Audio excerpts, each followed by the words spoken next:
video, you will learn about the different uses of groups in team dynamics and how to create and populate groups.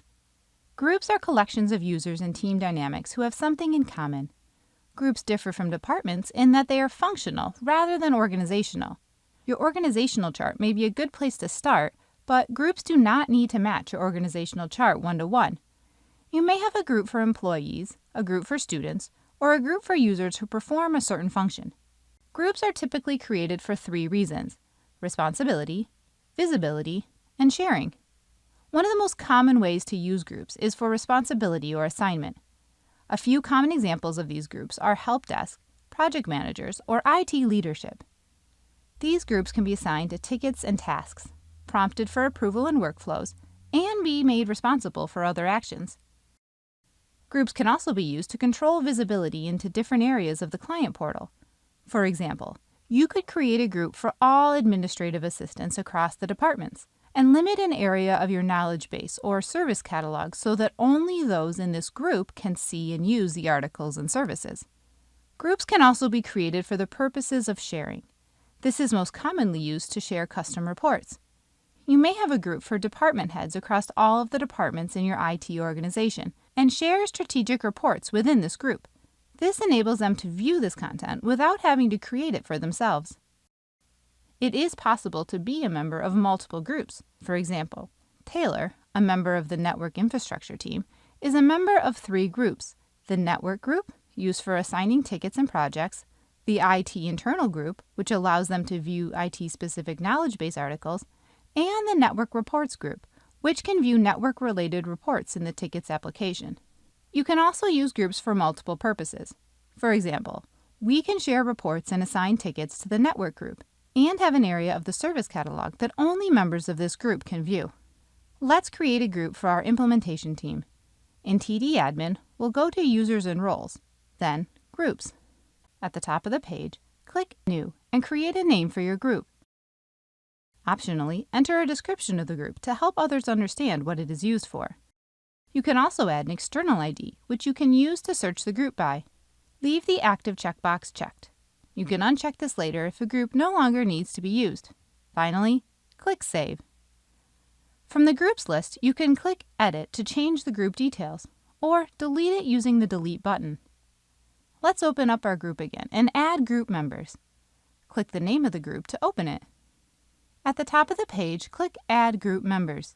You can start typing a name to select someone, or, to add multiple people at once, click the magnifying glass to open up the full list of users. You can scroll through the users list and check the box next to their name to add them to this selection.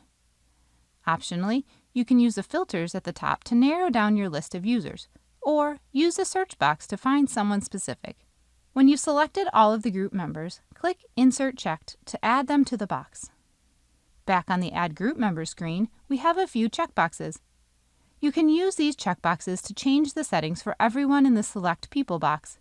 You can always change these values for specific people later. Included in notifications indicates that the person or people selected will receive an email notification whenever someone chooses to notify the group. Check the Managers box if the person or people selected are managers of the group. This doesn't necessarily mean the person's job title is manager, just that they are a team lead or manage the group in some way. Finally, Make Primary sets the group as the primary group for the person or people selected. A person's primary group affects a number of behaviors in team dynamics, particularly in the ticketing application.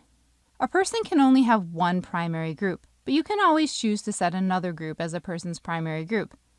If a user is a member of multiple groups, the primary group should be the group that is assigned tickets or tasks. We'll leave notifications turned on and set this group as primary for our selected people. Finally, hit Save. Back on the Group Details screen, we can now see our group members. You can use the grid here to change settings for specific group members.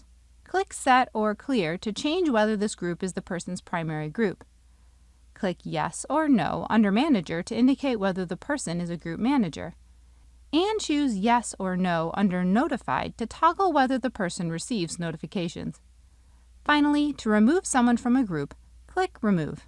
If you anticipate needing to assign work to the group, you need to assign the group to a ticketing application using the Ticketing Applications tab at the top of the window. Assigning a group with a ticketing application allows the group to show up when assigning responsibility for a ticket or a task in the ticketing application. This prevents technicians from assigning tickets to groups used for visibility and sharing. If you have multiple ticketing applications, you can also use this tab to specify which one this group belongs to. To associate a group with a ticketing application, check the box next to its name. Then click Save.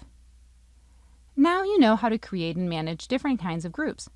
Review the video notes for more helpful information on this topic, and review your action items for this session.